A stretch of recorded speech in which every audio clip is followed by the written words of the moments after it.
Hello and welcome to 73 and Sunny, the podcast about the journey of getting things just right.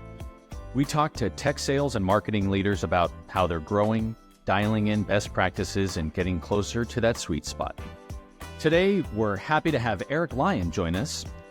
Erik has been managing sales teams for the past decade, has been an entrepreneur, and is currently managing sales at Verse.ai. So, Erik, thanks so much for joining us. Appreciate it. Thank you, Damien. Excited. Oh, it was more of a mandated thing, but I still appreciate you taking the time. So, of course. So maybe just give us a little bit of background in terms of how you got into sales. I know that I didn't get into sales thinking that I was going to be, as a little kid, I wanted to be a scientist or a, policeman or something like this. Not a lot of kids say, I want to be a salesperson when I grow up. But tell me your journey and how you got into sales. I think like most of these stories, this one's fun, but I think I have like two introductions. So I first started off, I was in college, I was bartending, and was friends with a guy who ended up just hitting me up with trying to remember exactly what it was. His sister was engaged to someone who was recruiting for summer sales in Minnesota for alarms. And somehow they continued to talk to me enough about how much money was possibly available that I agreed to move for 6 months up to Minnesota. And then continued to do that job, I think, for 3 or 4 years, and had a lot of success. But it'll teach you a lot of lessons, knocking door to door like that. And finally, there was just a moment of, okay, I need to get away from this. I'm making good money, but I don't know if I want to knock doors for the next 40 years. So I had a friend through rugby who brought me into inside sales. It's been one kind of continuous journey from there. Okay. And then, so you went from literally outside sales, knocking on people's exterior doors, to inside sales with as an SDR or BDR, or there's a lot of the acronyms for the inside sales teams these days. But I'd love to get your thoughts on the relationship between SDRs and technology now, because I think there's a lot of great technologies that are doing, I think, a good amount of the lifting for, or what was typically in the past, an SDR function. So I'd love to get your thoughts as to, hey, where are SDRs right now? In the future, where do you see SDRs, especially with a lot of the automation, because a lot of the SDR function is on the volume of just churning through a lot of these and qualifying a lot of these different prospects and suspects throughout the funnel. So what are your thoughts on SDRs and technology? I don't entirely know, but I'm starting to question it a lot. So I think, like many salespeople in my past, I always liked the concept of SDRs. And I think more and more, I look at the way the market is limiting the effectiveness of volume.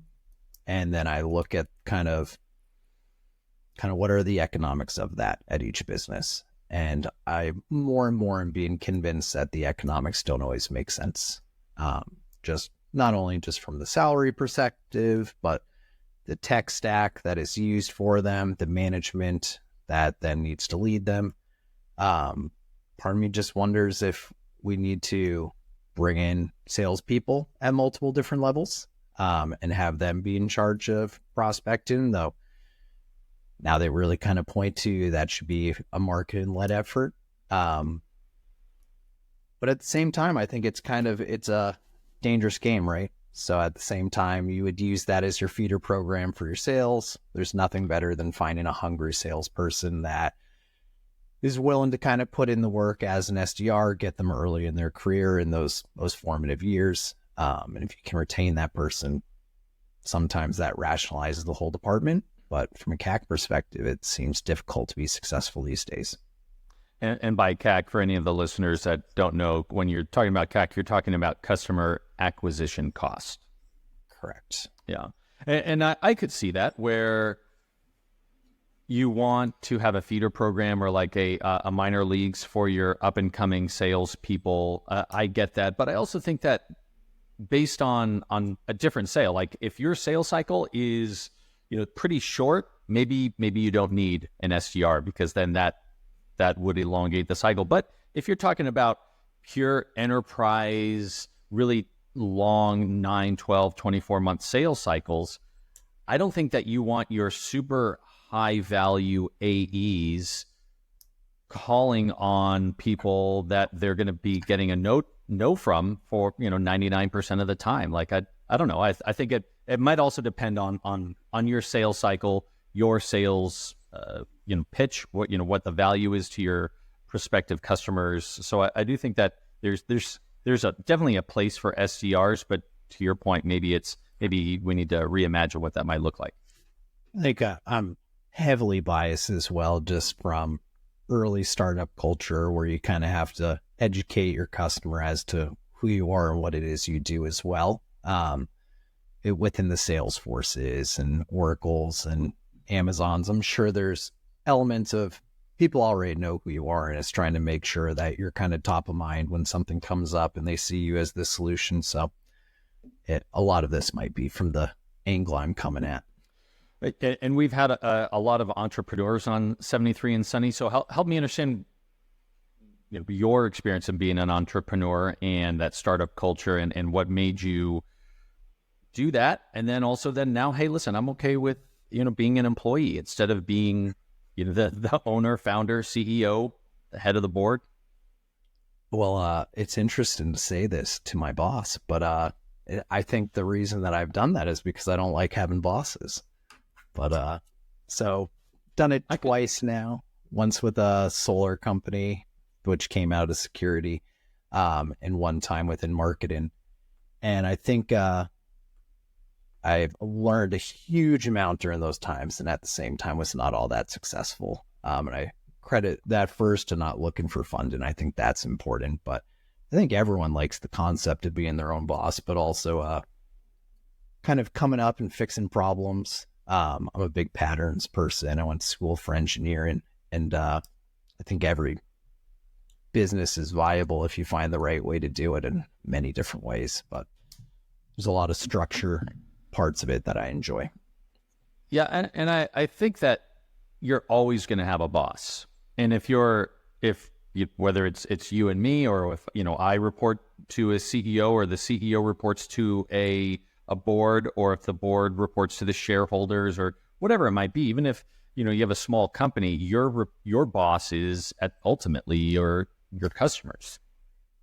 Yeah, well, and I mean, it really comes down to structure. So I think I like to develop the structure versus work within someone else's. Hence, now that I'm able to work collaboratively on structure, I like leadership in many ways, as it allows me that type of flexibility and problem solving, without kind of the same pieces that come into being an entrepreneur. But the patterns and structure of it all is really solving problems is what gets me excited.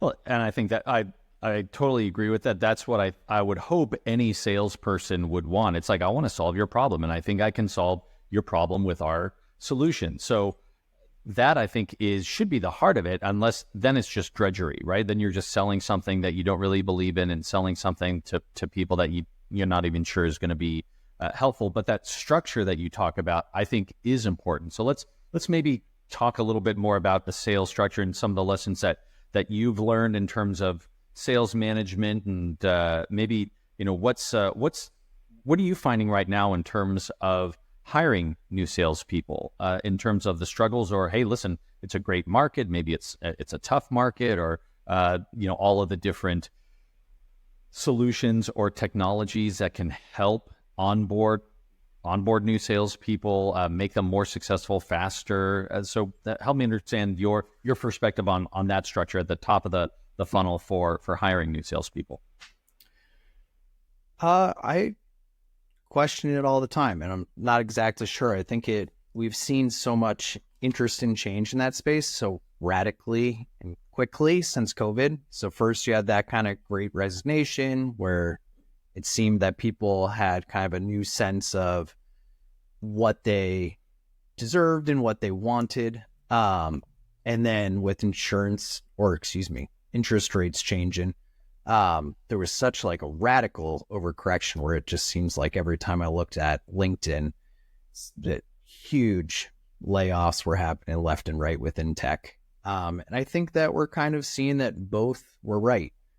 And I am interested in seeing kind of where it settles out in a couple of years, both in that remote work, and the flexibility, like employees are able to control a lot more of who they look at and what they expect from a job. At the same time, I think what we're doing is getting rid of some of that, the amount of stagnant employees that have been somewhere too long, and potentially do not have the same level of production that they once did, or at least the efficiency of it. So for me, at least, my fear is always trying to weed out the difference between the two. Who's that hungry person who's going to thrive within a new environment and able to see the vision of what this position can have, as opposed to those people that potentially left a role and you see that they have 5 or 7 years of experience and you're thinking that you've just found a diamond in the rough, and little do you know, you've just found yourself a very frustrated employee. Yeah. Well, and I think it's interesting in terms of stagnant employees and not getting motivated. And it goes back to what we were talking about. Hey, listen, can I solve a problem? Can I help someone? It's not, and I don't think that motivation comes from helping a company, but I think it comes from wanting inherently to help people. And if they're at a company, great. Or if they're a person and they need new windows, or they need a new door, garage, whatever it might be, that I think there is hopefully a sense of altruism in the sales structure to be able to make sure that people are just being good people. And I think sometimes salespeople get a bad rap for just being highly motivated just by money, which is also, I think, not far from the truth. But I would hope that a lot of this has to do with wanting to help other people. But to your point about one mistake I make, though, I always want to try to hire projects and people that I see the potential of getting them there. So I actually find it interesting. The employee that scares me is the one that's very money motivated. But like, how do you screen for someone that's a sound project, as opposed to someone that you're taking on a lot of work and really probably should have got someone that has that good foundation already? It's a good question. And I think it just comes down to being able to relate to people during the interview process. I don't know if being motivated by money is a bad thing in sales, and everyone is motivated, because you can help people at a rapid clip and everyone wins, right? It's people say, oh, the sales is just coin operated, right? You just put it in and they just keep running and running. And people are motivated by whatever it is. No one is volunteering for these companies. It's like, I'll be a project analyst, I'll be a financial planner, no one's volunteering for this. It's all for money, right? So yeah. But I think in sales, because there is so much stress, there is so much at the end of a month, or at the end of a quarter, or at the end of a year, people are saying, oh my God, I need to get this done. And I think that is, those couple weeks of a year is really what people focus on, of saying, gosh, I don't know if I want to be a salesperson because it's so money driven. But I think everyone's money driven. I think maybe it's just more apparent in sales. But I wanted to go back to your point, Eric, about, stagnant employees or efficiency, because I do think a lot of that has to come from the drudgery of doing all of this. I mean, I need to put it into Salesforce, or I need to do this. And it's just not sales, it's anything. But some of that efficiency, I think, is being looked at very carefully to be replaced by AI, so that these are like the very low value types of things, but high time cost activities that are now being done by AI. Like, it's great. We use Gong internally, and Gong does a summary, and then it also can create a follow-up email based on the action items that you and a customer or prospect just talked about. That is huge, and that is just drudgery that is taken off the plate of a lot of the sales team. So what's your take on on AI and taking away some of that low level value activity that does end up taking up a ton of time for normal salespeople? I think we're seeing it in many ways, but I think we're probably a couple years away from actually having it materialize. But seems like that's going to be the best time to be a good salesperson. Like AI has just struggled so significantly at persuasion, and yet all of the elements that salespeople do complain about, to your point, whether it be a recap email, whether it's going back to log notes, disposition of records, so much of that is the part that's become automated. I think that we all see where we need that to go. That's the trouble with tech, is like we can name 7 things that it's like, hey, if I could have AI do this part of my job for me, I could focus all my energy into the right things. Now we're just waiting for companies to take that and run with it. But absolutely. I mean, it is the part that causes burnout. That's probably the first part that's going to be automated, which is very exciting. Yeah. Well, what as a sales manager, what are the technologies that you can't live without? Like, you need this in order to run the business, in order for you to be able to manage up and manage down. What are those things that you need every day?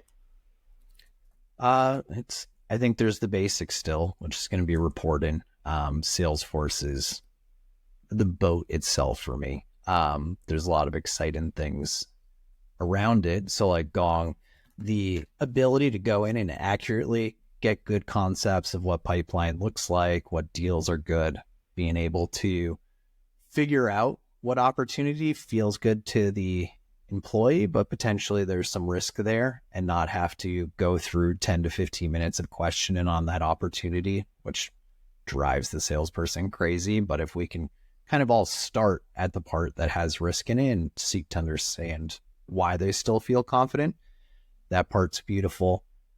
I would say though, contact center software itself, well, not as relevant within my roles, where things get very exciting.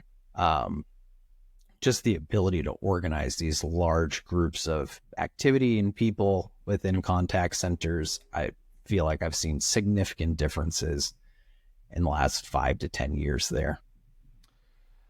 I would agree that what you just said about technology, regardless of what it is, if it's Salesforce, if it's Gong, if it's call recording or automation for sending messages or whatever it might be, but it's getting answers, right? It's what you said, seeking to understand. It's getting answers. As a sales manager, I just want to know. Is this going to close? Is this not going to close? If it's going to close, is it going to close this week? Or what are my risks in this? And it's just seeking to understand or seeking answers. And I do think that we are getting to the point where it is getting more exciting to be able to get those answers front and center. Like, I'm logging into something and I can see a dashboard, or I predictably look at this based on the algorithms or AI. Hey, listen, this call only had 2 people, or this person has ghosted your sales team for the last 2 weeks, and just raising those types of flags is super helpful. But I'm not really familiar with the technologies for call centers. So what are some of the things that you're seeing in the call center environment that could be game changing? I think it's distribution of multiple channels is what excites me. So the premise that it's easier to communicate with a business than ever. So you've got email, phone calls, text messages, you've got your fax, but like social media, there's 5 channels all under that group. And I think in reality, that's made life far more difficult for businesses. So I could have someone reaching out via any of the regular channels, but I also have people talking about me that I'm supposed to reply to them, but it doesn't even come to me with social media. And now to sync all of these different communication channels to individual contacts, being able to recognize kind of a holistic view of that one account quickly, and then to distribute it accurately and efficiently to the right person. I think it took 5 years longer than when we needed it. But finally, it seems like businesses are able to kind of organize some of this noise at your largest levels. I think that was driving people crazy for a while. It's already hard to efficiently do customer service, but when you don't have a good sense of what you need, those large businesses that have the terrible brands for customer service, they were even further behind, whether it be airlines or internet service providers, et cetera. Yeah, and I can see with the proliferation of data and the proliferation of different channels, to be able to bring all that together is going to be tough. To get what we were talking about is get those answers. Like, hey, was someone interacting with me or my team? Maybe they weren't interacting on email or phone or chat, but maybe they were on this particular social channel. And maybe if you're not listening for that you might not be able to get that right information there. It kind of brings me to another channel, because I really don't know about this, but a buddy of mine bought one of those Apple Vision Pros, the goggles that are the futuristic thing that everyone's making fun of. And he came over to our house this weekend, and I tried it out, and it's very cool. And it's mixed reality of this spatial computing, where like I can see the things around me, but I can also be doing work. It kind of, it can get into virtual and augmented reality. And it's cool. I just don't know if I don't know what the use case really is yet for spatial computing. Maybe for fun, like, oh my gosh, I don't have to go to the movie theater anymore. I can see the movie theater with a 50-foot screen in front of me. But I don't even know how we would be using that in the business environment. I mean, that's another channel. See, it finally came into focus for me, I think, with this rollout. So first of all, I think it's so cool to see Apple do something that seems Apple again, where it's like this technology existed already with Oculus and stuff. And yet we're all talking about it because there's nothing better than seeing it done well. But there was a review of it where it showed it was a weird animation, but realistic animation, I would say, within FaceTime calls on it. And that's where it clicked that I think the one that makes the most sense to me is remote work, being able to have like sales teams in person, but remote. So something that I constantly feel like I'm missing is being able to walk around cubes or behind employees, see what they're doing, listen to a call easily. But it's also just how you learn from your peers, or those water cooler moments of talking to people in other departments. I think it was probably 5 years ago how ridiculous it sounded that big enterprises were buying conference rooms for the metaverse. I thought it was the most ridiculous thing I had ever heard. But then you just see these silly things like kids using skins within video games. And you start to realize like you're going to have a personality in remote work. And at the same time, like if I can just hear your conversation with someone out of like the way I used to, instead of waiting for someone to say I need help. That to me is a game changer. And if I could just sit there and see my entire team talk to people in kind of a casual fashion, as opposed to everything needing to be like an actual meeting, I think it'll make efficiency like a very good balance of all the benefits of remote work and the benefits of in-person. That is interesting to me. I hadn't thought of having it be connecting people more in the metaverse or in the whatever verse that it's basically, because everyone, I mean, or I should say not everyone, but I think because I'm in Silicon Valley that I think, oh, everyone's doing the same thing. Everyone is working remotely, but they're not. But I think maybe for those companies that need to, or have shifted gears, would find that valuable to be able to have, again, what we're talking about with the efficiency, right? With the efficiency of AI, and then coupled with, hey, listen, we can have AI and we can have a remote workforce, but we don't need to pay for a remote workforce, or we don't have to pay for any of those buildings or conference rooms. We can just do all this digitally, which to me is kind of crazy. I think the conference room's the piece I miss the most of going into the office. You just all sit down with a problem and you just all have to hash it out, whether it's writing on glass or just the ability to interrupt each other to point something out. Like sometimes you just need to kind of all beat it out in a conference room until you figure out exactly what you need. Is that is that a part of what the promise is? I don't even know. Like, I didn't even, is it like everyone can be around in this circle? I think I've seen some Facebook stuff, but not with the Apple. Is that one of them? It was a huge corporation. I can't remember the name. But they paid a absurd amount of money for a virtual conference room.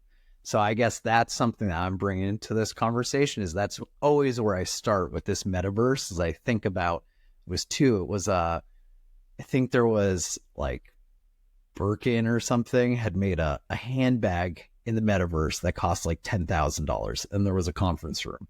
So anytime I think of the metaverse, I'm thinking of conference rooms and someone walking in with a very expensive handbag that doesn't really exist. There was one of the things that was on the Apple thing it was a Gucci, it was like a 20-minute commercial for Gucci, and it was a Gucci handbag, but it was also immersive. So it's like, oh, that's crazy. And you could take sketches from Gucci and you can hold it up and you can go like this. And it was nuts. It was a little crazy. So I'm telling you that it never made sense to me, and it's starting to. I think that's going to be a whole thing. I had a friend whose son stole his credit card and bought a whole bunch of skins for a video game. And I was thinking it's ridiculous. And then how is that any different than us buying clothes to try to impress our peers? That's going to happen. And it is. We have 4 kids, and my kids spend much more than I would, which is $0 on any skin. I was like, does this help you fight in the game? Does this help you stay alive in the game? They're like, no, we're just doing it. And sometimes I think it's just not a good use of your money. But what do I know? I'm just a dad, you know. Buckle up, Damien. It's coming. Yeah. Well, Erik, listen, thank you very much for the time. I really appreciate it, and best of luck to you, because we're kind of joined at the hip here. So I really appreciate you taking the time, and looking forward to other successful news stories from you and the rest of the team. Yeah, well, best of luck to you as well, Damien. I hope you nothing but success. Thanks, Erik. Take care.